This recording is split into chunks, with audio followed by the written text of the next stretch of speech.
Hello Capricorn, Sun, Moon, Rising, and Venus signs. Kamusta kayo? Sana po nasa mabuti kayong kalagayan. Welcome back po sa Star Tarot. Kung bago kayo dito, welcome din kayo. Thank you sa inyong support. I truly appreciate it. God bless you all po. Tingnan natin ang mga messages ninyo for today. Capricorn, we have 3 of Cups. Ayan. So this is a celebratory energy. Most likely, meron kayong mga isa-celebrate ngayon. This could be occasion, no? Maaaring may mga party, mga ganon. Maaaring mayroong mga birthday party, anniversary. Siguro din, mayroon kayong achievement or accomplishment na makakamit sa ngayon. Kaya, you are going to celebrate that with your family or friends or both, no? It is also possible na ano lang to, pagkikita-kita lang din ng magkakaibigan. Maaring for the longest time hindi din siguro kayo nagkikita-kita, kaya ngayon siguro mag-schedule kayo ng get together para makapag-catch up kayo with friends. What else? We have Ace of Swords. Napakaganda nito. This is a new beginning energy. Meron kayo ditong sisimulan. There's going to be a new path coming in for you. Maaring ang iba sa inyo dito looking for enlightenment, looking for clarity. At meron kayong mga bagong, may mga new epiphanies, new inspiration, new ideas na papasok dito sa inyo, Capricorn, at maaring yun ang pagmumulan or yun ang magiging dahilan ng isang bagong path na magbubukas para sa inyo, yung mga bagong ideas na ito, no? Maaari din na nanggagaling kayo dito sa isang sitwasyon na medyo siguro mahirap, medyo difficult situation ito na pinanggagalingan ninyo dito. At maaring yung mga new ideas and inspiration na ito ang pagmumulan ng inyong pagtatagumpay sa sitwasyon na to. Kaya naman after that, na mapagtagumpayan ninyo, you are heading towards this new path. You are heading towards this new beginning. So, good luck po sa inyo, Capricorn. Maaaring yun ang pagtatagumpayan ninyo na isi-celebrate ninyo. You are going to overcome kung ano man ang challenges na pinagdadaanan ninyo sa ngayon.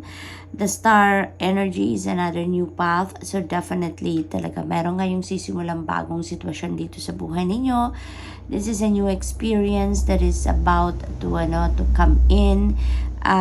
Sa star energy naman, this is also new optimism, new hope, new blessings na parating. So maraming bago ang mag-unfold dito sa buhay ninyo. This could be new situation, this could be new experiences talaga na parating, Capricorn. Kaya medyo magiging busy si Capricorn around this time dahil dito sa mga bagong new beginnings na sisimulan ninyo. This is also tagumpay din, no? Manggagaling din kayo dito sa tagumpay sa star energy. So parang almost parehas ng Ace of Swords na mayroon kayo ditong pagtatagumpayan, at dito sa inyong pagtatagumpay magbubukas ito ng bagong pinto para sa iyo, para kayo ay makapagsimula ng bagong chapter sa buhay ninyo. So napakaganda lang kasi kung ano man talaga yung difficult situation na pinagdadaanan ninyo dito, mapagtatagumpayan ninyo. Yan ang sabi ng Ace of Swords, same as the star energy. Manggagaling kayo dito sa isang tagumpay, sa isang victory. Kaya yung victory na yan, yun ang magbubukas talaga ng bagong pinto para sa inyo. So definitely there is going to be a new life na naghihintay sa inyo after that. This could also be a wish fulfillment energy. Kaya most likely, Capricorn, meron kayo ditong wish na magtatagumpay na din. No? Meron kayong wish na magka-come to fruition. You're going to manifest one of your wishes or maaring maraming wish ang maaring dumating no sa inyo at yun ay makikita nyo na sa inyong 3D reality. So this is really a beautiful energy. This is also healing, kaya maaari din talaga na kung ano man difficult situation na pinagdadaanan ninyo dito, that is also going to be healed sa ngayon. So good luck, and we have 8 of Pentacles. This is about trabaho. Maaring ang iba sa inyo dito is going to be rewarded sa inyong trabaho. Maaring you've been working so hard at ngayon marirecognize na din finally ang inyong efforts sa trabahong yan. Maaring may financial reward dito na makakamit kayo. Maaaring mabibigyan din kayo dito ng promotion, pay raise, mga ganon.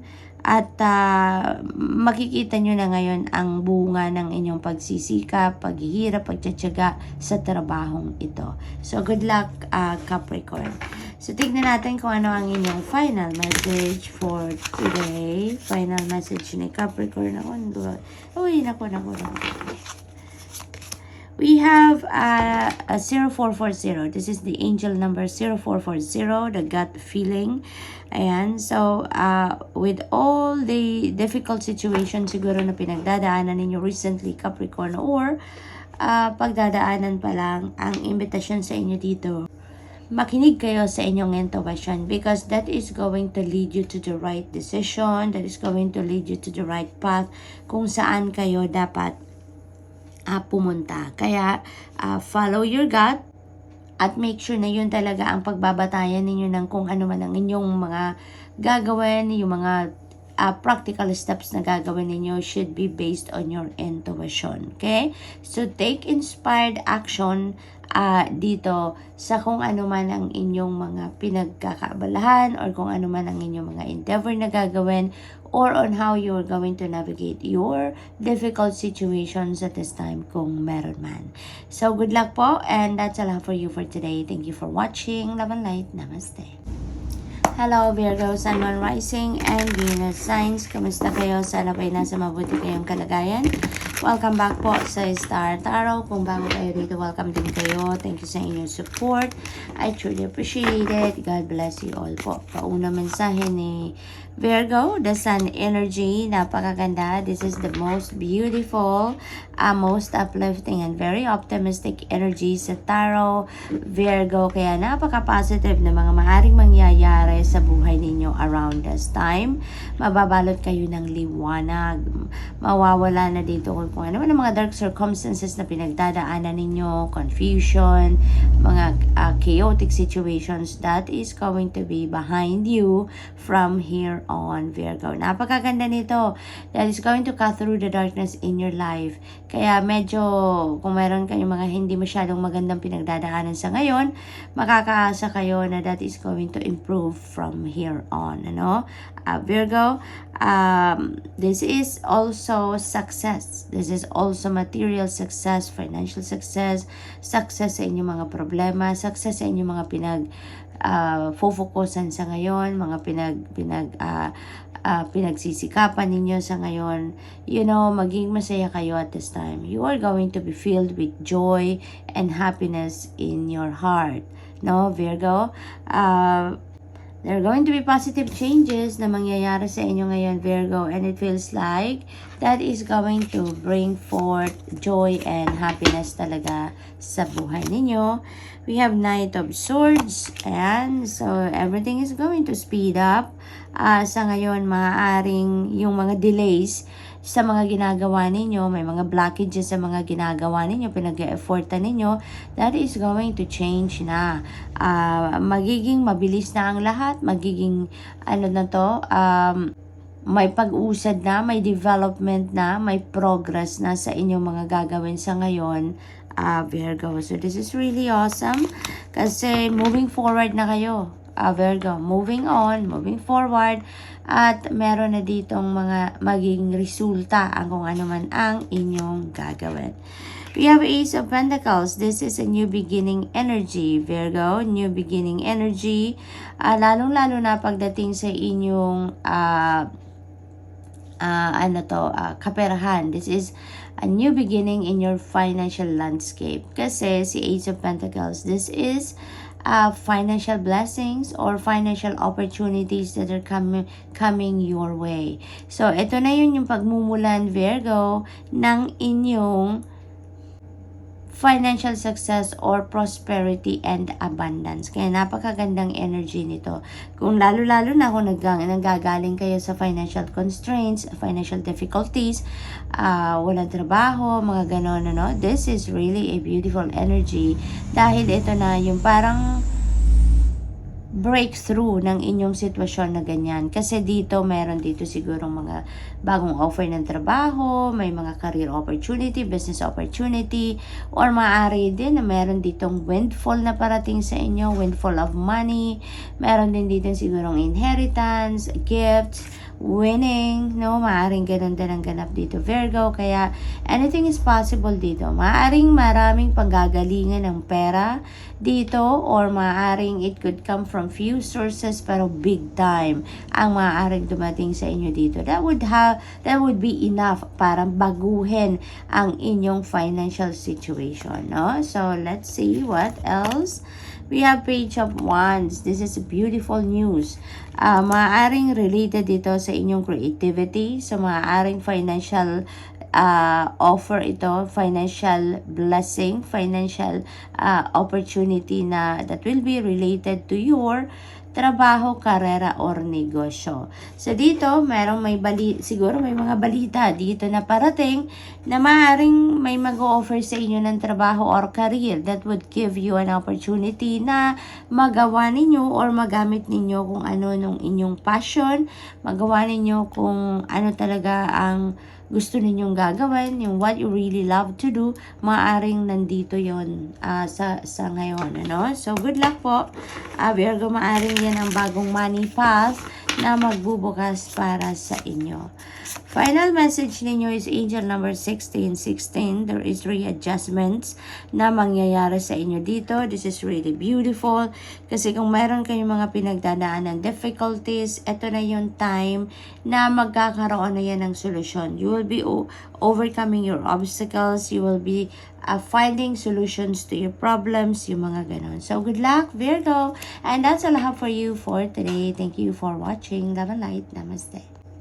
Hello, Taurus, Sun, Moon, Rising, and Venus signs. Kamusta kayo? Sana po'y nasa mabuti kayong kalagayan. Welcome back po sa Star Tarot. Kung bago kayo rito, welcome din kayo. Thank you sa inyong support. I truly appreciate it. God bless you all. Taurus, pauna mensahe po ninyo ay Three of Pentacles. So, this is a beginning of your success, Taurus. Maari ngayon, you're really going to work harder sa kung ano man namin yung pinagkakaabalahan, sisikapan ngayon. At saka maaaring yung tagumpay na to is also because of the help of other people. There could be support dito sa inyo. Maaaring there are people also that is going to work with you dito in a team. So, maaaring may teamwork dito na magaganap. Kaya siguro mas mabilis ang inyong tagumpay. Or there would be more ideas. There would be more input dito because of those people that are willing to work with you, to help you sa kung ano man itong pinagkakabisihan ninyo. So, maaaring proyekto ito sa trabaho or proyekto sa bahay or in some areas of life na meron tulong kang marireceive dito. Merong support kang marireceive dito, Taurus. So, what else? Maaaring meron mag-offer sa inyo dito ng tulong, no? Makikipag-partner siguro sa'yo or handang sumuporta sa kung ano ang inyong kailangan. You have Ace of Swords energy. This is victory. This is success sa kung ano man ang inyong pinagkakabisihan, sa kung ano man ang inyong sisikapan dito. This is a new beginning energy. This is a new beginning that is going to come in sa buhay ninyo. Parang manggagaling kayo dito sa isang difficult situation na mapagtatagumpayan ninyo, Taurus.